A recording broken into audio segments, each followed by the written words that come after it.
Our last piece of section 7.1 that we're going to go through is showing that an equation is not an identity. And you can try and simplify it, but the easier way, honestly, is to select values from our unit circle and test a couple of them, just plug some in so that we can see generally by going around the unit circle, if we hit a little bit of each spot that we need to until we get something wrong, we can prove that it's not an identity. So we're going to pick values that we know from the unit circle. So remembering that this x here is going to be our angle. So why not start with 0? Let's see what happens if we use our angle 0. That is our ordered pair of 1, 0, where our cosine is 1 and our sine is 0. So cosine of 0 is 1. And we're substituting in values here. We want to have 1 minus our sine squared. Sine is 0. 0 squared is 0. So when x is 0, we get 1 equals the square root of 1. And that one works. So this one isn't working yet so far to prove that this equation is false. So let's pick another value from the unit circle. And I'm going to go ahead and choose x is pi. So I'm going to pick the other extreme. So now we have -1, 0. And let's see what happens there. So cosine of pi is going to be -1. And then we're going to bring the rest of our equation down. So we have 1 minus sine squared of x. So sine of x is 0. 0 squared is 0. And we wind up with -1 equals the square root of 1. But -1 doesn't actually equal the square root of 1. -1 doesn't equal 1. So when x equals pi, this function is false. So x equals pi proves that this is false. So sometimes we're going to have to substitute pieces in. Once we get the hang of it, we might be able to spot patterns like the fact that this is a square root, so I would really like to have cosine be negative to prove that this is wrong. But we're going to start practicing with trying to identify some of those pieces. So again, we're going to try and show that this is not an identity by finding any number for which this is false.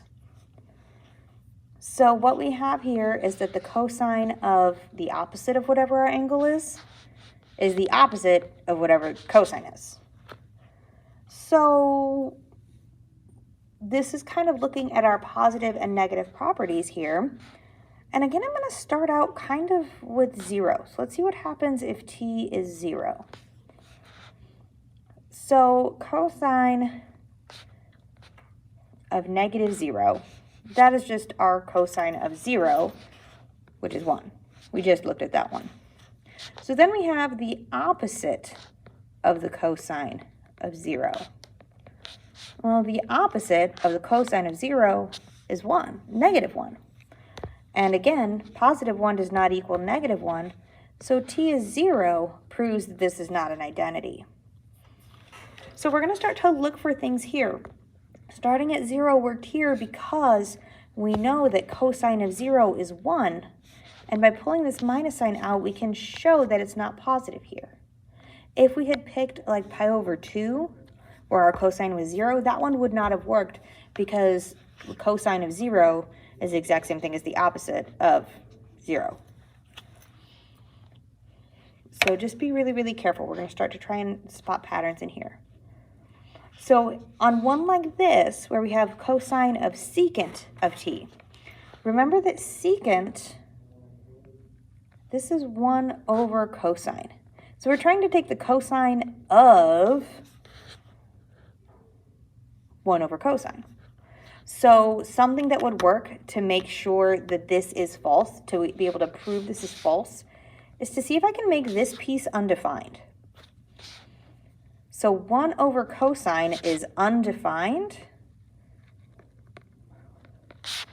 when cosine of t equals 0. Well, one of those places that cosine of t is 0 is when t is pi over 2.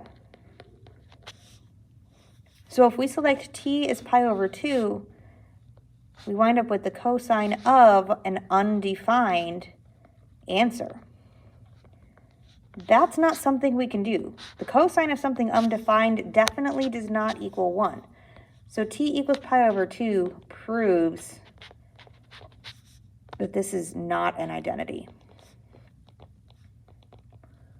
So work around your unit circle, trying to substitute in values and find something false.